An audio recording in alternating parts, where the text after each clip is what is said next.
नमस्कार सर। नमस्कार जी। सर क्या नाम है आपका? मेरा नाम महेंद्र कुमार है जी। महेंद्र जी कहाँ से आए हैं आप?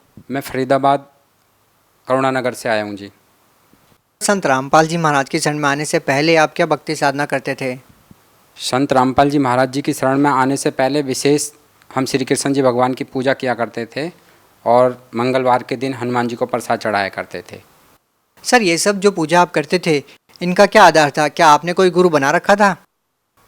हमने ऐसे गुरु तो कोई नहीं बनाया था जी। जैसे घर में सभी देवी देवताओं की पूजा किया करते थे उसी हिसाब से हम भी पूजा किया करते थे। तो सर आप ये पूजा कर ही रहे थे तो फिर आप संत रामपाल जी महाराज की शरण में क्यों गए? इसका एक विशेष कारण है भगत जी। मैं कुछ समय पहले जब हम गुरु जी से सदगुरु रामपाल जी महाराज जी से जुड़े नहीं थे तब श्री कृष्ण भगवान जी के यहाँ पे परिक्रमा लगाने के लिए जा रहे थे मथुरा में। और उस जाने के दौरान हमारा रास्ते में एक बहुत एक्सीडेंट हुआ, भयंकर एक्सीडेंट हुआ। उस एक्सीडेंट में मेरा पैर कट गया और मेरे मामा जी थे वो वहीं पे उसी जगह उसी टाइम ख़त्म हो गए। उससे मेरे दिल को बहुत ही दुख हुआ और मेरी बिल्कुल आस्था हट गई। और उसके बाद में किसी में भक्ति करने की रुचि नहीं रही थी। और हमारे घर में फिर हमारे पापा जी धार्मिक प्रवृत्ति के थे और हमारे पापा जी ने फिर गुरुजी बनाए थे सदगुरु रामपाल जी महाराज। और उन्होंने फिर ज्ञान समझाया तो हम भी ज्ञान समझा हमने गुरुजी का, सदगुरु रामपाल जी महाराज जी का। और फिर हमने ज्ञान लिया, नाम दीक्षा ली सदगुरु रामपाल जी महाराज जी से। और सर संत रामपाल जी महाराज के बारे में आपके पिताजी ने आपको बताया, तो सर हम आपको बताना चाहते हैं कि संत रामपाल जी महाराज पर बहुत सारे आरोप लगे हैं। वो अक्सर विवादों में रहते हैं और आज वो जेल में है। क्या आपको इस बात की जानकारी है? हाँ जी, बिल्कुल जानकारी है। तो सर क्या कभी आपको ऐसा नहीं लगा कि आप एक ऐसे संत से नाम दीक्षा लेने जा रहे हैं जो जेल में है? नहीं, ऐसा बिल्कुल भी नहीं है। किसी भी गुरुजी हमारे सदगुरु रामपाल जी महाराज जी बताते हैं और हमारे बुजुर्गों ने भी बताया है कि पानी पियो छान के, गुरु बनाओ जान के।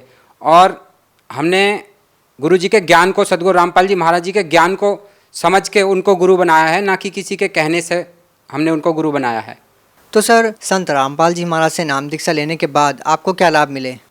हमको बहुत विशेष लाभ मिले जी। एक तो आत्मिक संतुष्टि मिली और जो हम बहुत ही ज़्यादा मतलब मेरी एकदम भक्ति करने की रुचि ख़त्म हो गई थी, आस्था हट गई थी मेरी, बिल्कुल भी किसी भी भक्ति करने का मन नहीं करता था। और फिर सदगुरु रामपाल जी महाराज जी से ज्ञान लेने के बाद में इतनी अच्छी दिल को शांति मिली, आत्मा को संतुष्टि मिली। और विशेष लाभ ये मिले जी कि अभी भक्ति करते करते कई बार क्या होता है कि कई भगत मंत्र वंत्र करने में कुछ अपनी कमी हो जाती है।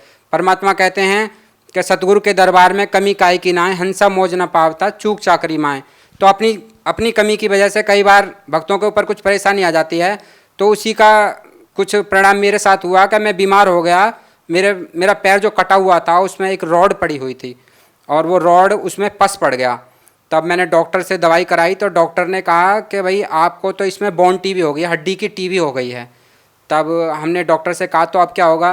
तो उन्होंने कहा कि भाई इसके लिए आपको कम से कम 6 महीने दवाई खानी पड़ेगी और हो सकता है ठीक हो भी और हो सकता है पैर और भी काटना पड़े। तो एक हमारे मिलने वाले थे सरदार जी, बहुत प्रेम करते हैं वो हमसे। तो उन्होंने कहा था कि बेटे इसका विशेष पूरी अपना इलाज करवाना, ट्रीटमेंट, क्योंकि मेरी घरवाली भी इसी बोन टीबी की वजह से मर गई थी। ऐसा ना हो कहीं आपके साथ में भी ऐसा कुछ हादसा हो जाए। तो हमें तो विश्वास था और हमने परमात्मा सदगुरु रामपाल जी महाराज जी से प्रार्थना करी कि सदगुरुदेव दास के ऊपर ऐसे ऐसे परेशानी आ गई है। और तो गुरुजी ने कहा बेटा भक्ति करो, सब ठीक हो जाएगा। और मालिक के बस ये वचन थे। परमात्मा कहते हैं सदगुरु रामपाल जी महाराज के संत वचन पलटे नहीं और पलट जाए ब्रह्मांड। मालिक सदगुरु रामपाल जी महाराज जी का इतना ही कहना था कि मेरे को उसी दिन से आराम हो गया और 1 हफ्ते के अंदर मैं हॉस्पिटल से छुट्टी लेके आ गया और मैंने कोई दवाई नहीं खाई और कोई भी ट्रीटमेंट नहीं कराया। और मेरे पैर की जो डॉक्टर कह रहे थे कि आपको बोन टीबी हो गई है, हड्डी की टीबी हो गई है और इसके लिए कम से कम भी नहीं तो 6 महीने दवाई ज़रूर खानी पड़ेगी। और वो मालिक की दया से, सदगुरु रामपाल जी महाराज जी की दया से बिल्कुल ठीक हो गई। सर इसका इलाज आपने कहाँ करवाया था? कौन सा डॉक्टर ने आपको ये कहा था? ये हमारे फरीदाबाद में है जी, बहुत बढ़िया माना हुआ हॉस्पिटल है, सर्वोदय हॉस्पिटल, सेक्टर 19 में पड़ता है जी। ये वहाँ पे कराया था। उसके बाद में वहाँ से उन्होंने कह दिया था कि भाई अब आपका कोई इसमें वो नहीं है, इसका तो बहुत ज़्यादा काम खराब हो गया है, आप ऐसा करो घर पे जाओ और घर पे ही जाके अपना ट्रीटमेंट कराओ, क्योंकि उन्होंने कह दिया था कि शायद अब ये मेरी ठीक होने वाली नहीं थी। तो उसके बाद में फिर हम यहाँ पे अपने पास में पड़ोस में एक जनक हॉस्पिटल है, उसमें भर्ती हुए थे। फिर उन्होंने कहा था कि करीब 6 महीने दवाई चलेगी आपकी और हो सकता है ठीक हो जाए। तो वहाँ पे हमने मुश्किल से 1 हफ्ते दवाई कराई थी। 1 हफ्ते में परमात्मा से प्रार्थना करने के बाद में, सदगुरु रामपाल जी महाराज जी से प्रार्थना करने के बाद में, और दास की बिल्कुल ठीक हो गई ये बॉन टीबी, और अब मैं बिल्कुल ठीक हूँ जी। सर यहाँ पर एक बड़ी विचित्र बात देखने को मिल रही है, क्योंकि सर साइंस का ज़माना है और आज के टाइम इस आधुनिक युग में लोगों का इन बातों पे विश्वास करना कि जैसे आपने बताया कि संत रामपाल जी महाराज ने आपको कहा कि ठीक हो जाएगा और उसी पल से आपको उस बीमारी में राहत मिलना शुरू हो गई और 1 हफ्ते के अंदर आपकी सारी हुई बीमारी दूर हो गई। तो सर आज के इस आधुनिक युग में आज के जो लोग हैं, क्या वो इस बात को स्वीकार करेंगे? आप उनको कैसे समझाएंगे, या सर क्या कहना चाहते हैं? बिल्कुल स्वीकार करेगा जी। परमात्मा जो भी काम करते हैं, परमात्मा की वचन में शक्ति होती है। जिस प्रकार से हर ऊपर वाला उसको शक्ति देता है, जैसे कि आज हमारे प्रधानमंत्री हैं, वो अगर कह दें कि यहाँ से रोड बन जाए तो उसी दिन रोड बनना शुरू हो जाता है। और जो संत होते हैं वो पूर्ण परमात्मा के भेजे हुए अवतार होते हैं और उनके द्वारा वही मतलब लोगों को लाभ दे सकते हैं। परमात्मा की शक्ति उनके अंदर होती है और विशेष तो यही लाभ मिला जी। और घर में बहुत परमात्मा, जब मैं पहले शुरू में नाम नहीं लिया था हमने गुरुजी से, तो दास की आर्थिक स्थिति बहुत ख़राब थी। मैं एक दुकान पे, एक हमारे सरदार जी थे, मैं उनकी दुकान पे काम करने के लिए जाता था, तो वहाँ पे 100-200 रुपये का मतलब रोज़ काम किया करता था, क्योंकि पैर भी कट गया था तो उसकी वजह से बहुत परेशानी थी।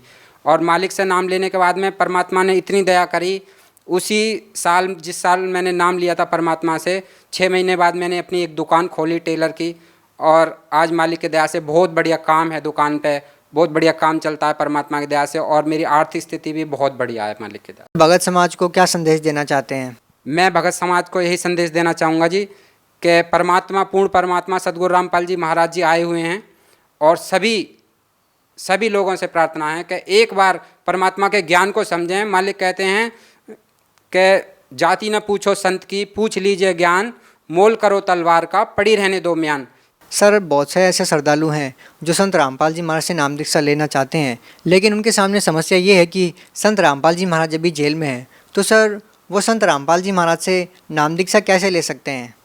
परमात्मा सदगुरु रामपाल जी महाराज जी से जुड़ने के लिए आज मालिक ने विशेष दया कर रखी है सभी के ऊपर। सभी जिलों में परमात्मा ने नामदान केंद्र खोल रखे हैं, और ये मालिक की लीला है जो ऐसा होने के लिए ऐसा किया गया है परमात्मा ने। अब किसी भी ज़िले में जाओगे आप तो वहाँ पे नामदान केंद्र खुले हुए हैं। सर आप फरीदाबाद हरियाणा से बिलोंग करते हैं, हरियाणा में कहाँ कहाँ नामदान स्थल है? फरीदाबाद में जी बदरपुर बॉर्डर के पास में है जी एक पल्ला मोड़बंद, वहाँ पे नामदान केंद्र है। और फरीदाबाद में खेड़ी पुल सेक्टर 87 में इधर पड़ता है जी, वहाँ पे नामदान केंद्र है। और पलवल में भी नामदान केंद्र है जी। सर बहुत बहुत धन्यवाद आपका। धन्यवाद जी।